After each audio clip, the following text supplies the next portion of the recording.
It's been a cardinal rule in all government updates on the coronavirus crisis. Maintain social or physical distance to avoid spreading this new coronavirus.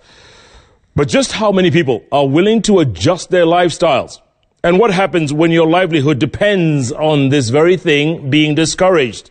Socializing. Well, our very own Asha Mwilu reports on the reality of enforcing social distancing in some parts of the capital. With 7 positive cases, Kenya is among 27 African countries taking drastic measures to contain the spread of the novel coronavirus. This includes banning international flights from affected countries, shutting down schools and areas of non-essential services, and perhaps one of the most important steps to slow down the spread of the virus, encouraging people to practice social distancing. We do not wish to see any congregations anywhere. We do not want to see people congregating at any point. It has meant that for most of the city's residents, normal day activities have had to change. Those who can are working from home. Children are learning remotely, and physical distance between individuals has been reduced. But this has not been the case for everyone. The concept of social distancing at a place like this, right at the entrance of Gikomba Market, is almost non-existent. We're seeing traders calling out for customers and even attending to them at very close proximity.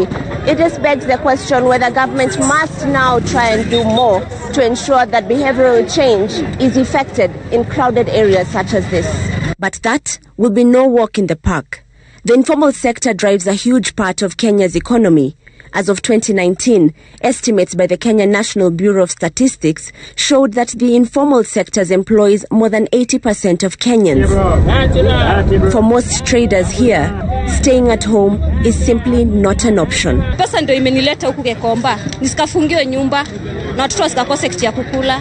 Siwezi jaribu kutorokea customer, ni Mungu atuangalie tu. Sisi kama wale tumechorwa job, wenye wanapata monthly.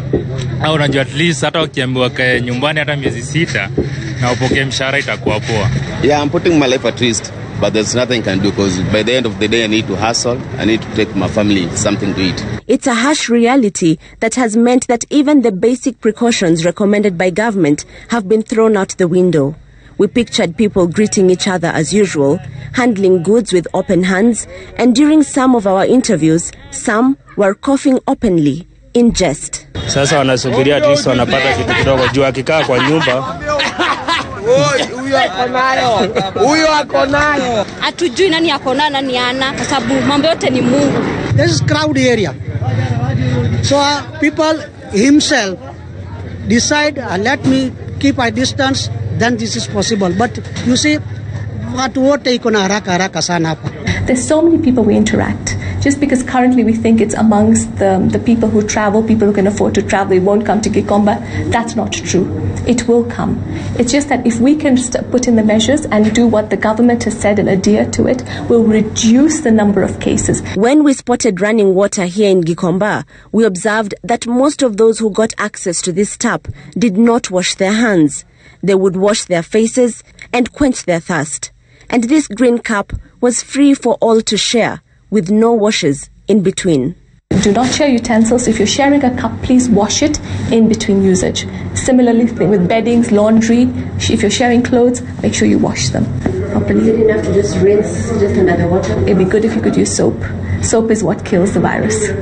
When we listened to the Chinese advice that they were giving us, they repeated over and over again the issue of washing your hands, the issue of social distancing as the key to why the Chinese infections are coming down. Self-discipline may be the key to containing this infection.